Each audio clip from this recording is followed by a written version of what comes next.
Anti-corruption agencies from Africa and some parts of Europe are meeting in Kampala to share ideas on how to strengthen regional collaboration to prevent and combat corruption. Some of the countries include Kenya, Djibouti, Senegal, Algeria, and Kosovo, among others.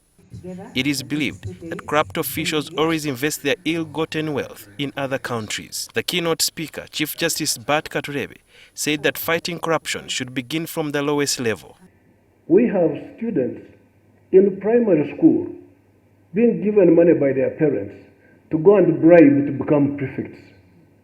Now, a child who was bribed to become a prefect in primary school, in secondary school, on to university. You have parents giving their children money to buy exams. A child who stole exams to pass primary, secondary, university. How, when those graduates come and join the public service and join parliament and become ministers and judges and so on, how will they help you in the fight against corruption? Justice Katureebe was once the Attorney General of Uganda, added that although there is need for a law on recovering assets from the corrupt, Uganda has adequate laws, but there is lack of administrative and political will to fight the vice.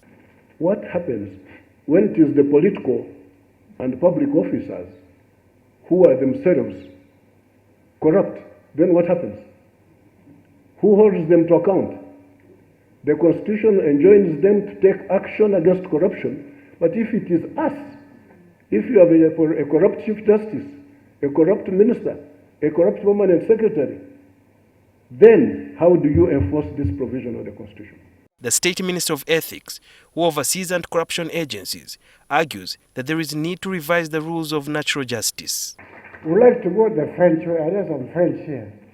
The French say you are guilty unless proven innocent. Said Mr. Minister, sometimes the law, they say the law is on us. I am not going to advise that you very easily move away from the constitutional guarantee of the presumption of innocence.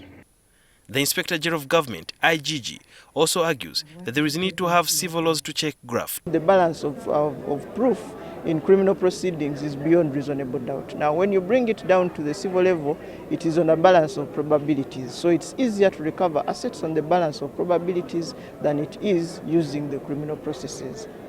The Chief Justice cautioned the anti-corruption agencies to beware of the corrupt. When you think you are making gains, the corrupt will also want to smear you. Oh, he's also corrupt. He has also taken something. They will get you. Although the Inspectorate of Government does not have the mandate to investigate multinationals here in Uganda, some anti-corruption activists have already said that African countries continue to lose colossal sums of money while the multinationals declare exaggerated operation costs and of which the money ends up in their offshore companies.